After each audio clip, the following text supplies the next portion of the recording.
শরীর থেকে টক্সিন বা বিষাক্ত পদার্থ বের করার জন্য ডিটক্স খাবার, পানীয় কিংবা নির্দিষ্ট কোনো উপকরণ গ্রহণের প্রচলন আছে।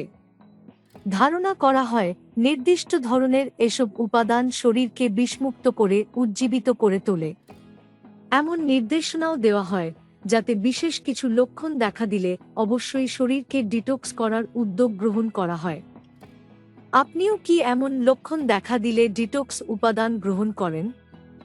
জানেন কি এর আদৌ কোনো প্রয়োজনীয়তা আছে কিনা, কিংবা সব উপাদান আপনার জন্য নিরাপদ কিনা? ক্রমাগত ক্লান্তি অনুভব করলে, অল্পতেই মেজাজ বিগড়ে গেলে, স্বচ্ছভাবে চিন্তা করতে না পারলে, জিভে প্রলেপ পড়লে, ত্বক নিষ্প্রাণ হয়ে পড়লে, এমনকি অ্যাসিডিটির লক্ষণ দেখা দিলে বা কোষ্ঠকাঠিন্য হলেও শরীরকে ডিটক্স করতে বলা হয়ে থাকে। অথচ বাস্তবতা হল এসবের কোনোটিই শরীরে বিষাক্ত পদার্থ জমা হওয়ার লক্ষণ নয়।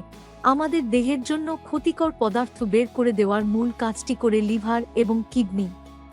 কাজেই ডিটক্স প্রক্রিয়া আপনার আমার অজান্তেই চলতে থাকে দেহের অভ্যন্তরে। কোনো বিশেষ প্রক্রিয়ায় দেহকে ডিটক্স করতে যাওয়ার প্রয়োজনই নেই। উল্টো কোনো ক্ষেত্রে ডিটক্স উপাদানের কারণেই দেহে বিরূপ প্রতিক্রিয়া সৃষ্টি হতে পারে। এ ধরনের লক্ষণ দেখা দিলে কি করবেন? প্রথমেই ভেবে দেখা যাক কেন এমন লক্ষণ দেখা দিতে পারে। অল্পতেই মেজাজ বিগড়ে যাওয়া কিংবা স্বচ্ছভাবে চিন্তা করতে না পারা হতে পারে ঘুমের ঘাটতির লক্ষণ। আপনি কিভাবে চিন্তা করবেন এবং কোনো সাধারণ বিষয়ে আপনার প্রতিক্রিয়া কেমন হবে তা কিন্তু আপনার মানসিক পরিস্থিতির ওপরেও নির্ভর করে। তাই ঘুম এবং মনের প্রশান্তি নিশ্চিত করা জরুরি। অন্যদিকে শারীরিক এবং মানসিক চাপে আপনি ক্লান্ত অনুভব করতেই পারেন। আয়রন কিংবা ভিটামিন ডির অভাবও ক্লান্তির জন্য দায়ী হতে পারে।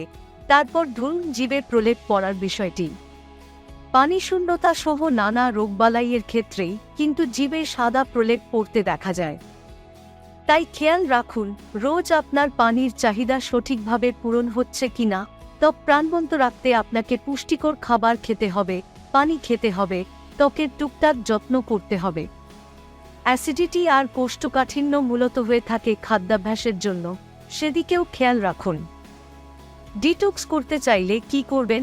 দেহ ডিটক্স করতে চাইলে আপনাকে খাদ্যাভ্যাস, বিশ্রাম, শরীর চর্চা, মানসিক চাপ কমানোর মতো বিষয়গুলোর প্রতি যত্নশীল হতে হবে। ধূমপান এবং মদ্যপান থেকে বিরত থাকুন। স্বাস্থ্যকর জীবনধারার মাধ্যমেই অধিকাংশ সমস্যা সামলে নিতে পারবেন আপনি। এসবে সমাধান না মিললে চিকিৎসকের পরামর্শ নিন। মনে রাখবেন, শরীরকে ডিটক্স করার জন্য নির্দিষ্ট কোনো খাবার বা পানীয় অতিরিক্ত পরিমাণে গ্রহণ করা, স্বাভাবিক খাদ্যাভ্যাস থেকে নিজেকে বঞ্চিত করা কিংবা ডিটক্স হিসেবে প্রচলিত বিশেষ কোনো ওষুধ অল্প পরিমাণে গ্রহণ করাও স্বাস্থ্যের জন্য ক্ষতিকর হয়ে দাঁড়াতে পারে। আমাদের ভিডিওটি যদি আপনার কাছে ভালো লাগে তাহলে চ্যানেলটি সাবস্ক্রাইব করুন এবং সবার আগে আমাদের ভিডিও পেতে বেল আইকনটি ক্লিক করুন। ধন্যবাদ।